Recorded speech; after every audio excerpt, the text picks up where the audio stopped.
ఎర్రమట్టి దెబ్బలు గురించి పెద్ద ఎత్తున చర్చ నడుస్తుంది. కానీ ఏంటి దానివల్ల ప్రయోజనం అని మాట్లాడే వాళ్ళు కూడా ఉన్నారు.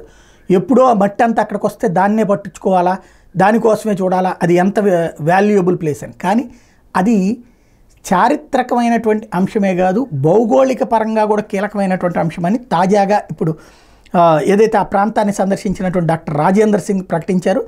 వాటర్ మ్యాన్ ఆఫ్ ఇండియాగా పేరున్న డాక్టర్ రాజేంద్ర సింగ్ అసలు నిజాన్ని బయటపెట్టారు. విశాఖ సమీపంలోని భీమిలి ప్రాంతంలో ఉన్న ఎర్రమట్టి దెబ్బలను ఒక బిల్డింగ్ సొసైటీ సభ్యులు చదును చేయడం మీద వివాదం నడుస్తున్న నేపథ్యంలో ఆ ప్రాంతాన్ని రాజేంద్ర సింగ్ సందర్శించారు. ప్రఖ్యాతిగాంచిన ఎర్రమట్టి దెబ్బలను నేషనల్ జియో పార్క్గా తీర్చిదిద్దడానికి తమతో పాటు ఎంతోమంది పర్యాటక నిపుణులు కృషి చేస్తున్నామని, ఈలోగా ఇలా చదును చేయడం ద్వారా చాలా బాధాకరం అన్నారు. భారతదేశానికి ఎంతో కారణంగా విశాఖ వంటి అందమైన నగరానికి పేరు ప్రఖ్యాతులు తెచ్చిపెట్టే ఎర్రమట్టి దెబ్బలను ధ్వంసం చేయడం బాధాకరం అన్నారు.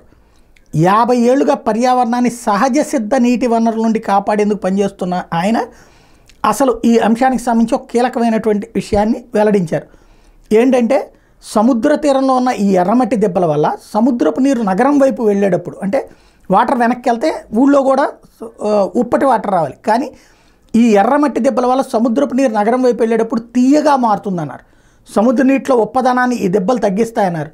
సముద్ర గర్భ భూగర్భ నీటి వనరులను శుద్ధి చేసే శక్తి ఈ ఎర్రమట్టి దెబ్బలకు ఉందని చెప్పారు.